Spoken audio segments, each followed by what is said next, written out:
এবারে বাণিজ্যের দিকে ঝুঁকছে বিসিবি। তাহলে ক্রিকেটের উন্নয়ন হবে কিভাবে? দর্শক, বিস্তারিত দেখুন প্রতিবেদনে।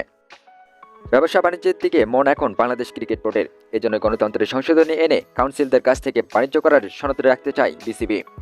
সব ঠিক থাকলে আগামী 31 মার্চ বিসিবির বার্ষিক সাধারণ সভায় গণতন্ত্রের সেই অনুমোদনও মিলবে। বর্তমানে বিসিবির সম্পত্তির মূল্য 1000-2000 নয়। বিসিবির সম্পদের আর্থিক মূল্যমান প্রায় 5000 কোটি টাকা। আর সেই বলেই দেশের সবচেয়ে ধনী ক্রিকেটার ফাউন্ডেশনটি ব্যবসায় বাণিজ্যের দিকে ধাবিত হচ্ছে।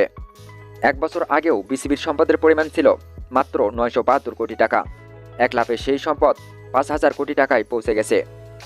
এর আগে পূর্বাঞ্চলে রাজুকের কাছ থেকে নামমাত্র মূল্যে 3736 জমি পেয়েছিল বিসিবি, যার বাজার বর্তমান মূল্য 3549 কোটি টাকা। এই জমিতেই শেখ হাসিনা আন্তর্জাতিক ক্রিকেট স্টেডিয়াম নির্মাণাধীন।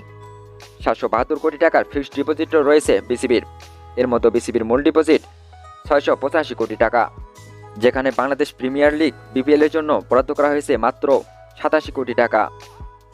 নগদ ও ব্যাংক অ্যাকাউন্ট মিলিয়ে রয়েছে 184 কোটি টাকা। জুনে আরও 78 কোটি টাকা জমা হওয়ার কথা রয়েছে। 12 বছর আগে বিসিবির সম্পদের পরিমাণ ছিল 398 কোটি টাকা মাত্র। বিসিবির সব হিসাব নিকাশ ক্রিকেটারদেরকে কেন্দ্র করেই হয়েছে, অথচ সাধারণ কর্মকর্তা কর্মচারীদের মতো করেই বেতনাদি বাড়ছে ক্রিকেটারদের।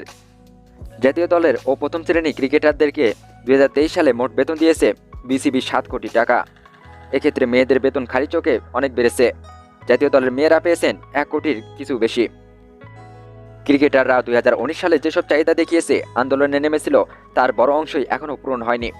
বিসিবির সম্পদের পরিমাণ বাড়লেও জাতীয় ক্রিকেটারদের পূর্ণ জীবনের নিশ্চয়তা শুধুমাত্র শীর্ষ সারির 20 থেকে 30 জন ক্রিকেটারেরই পকেট ভরেছে শুধু।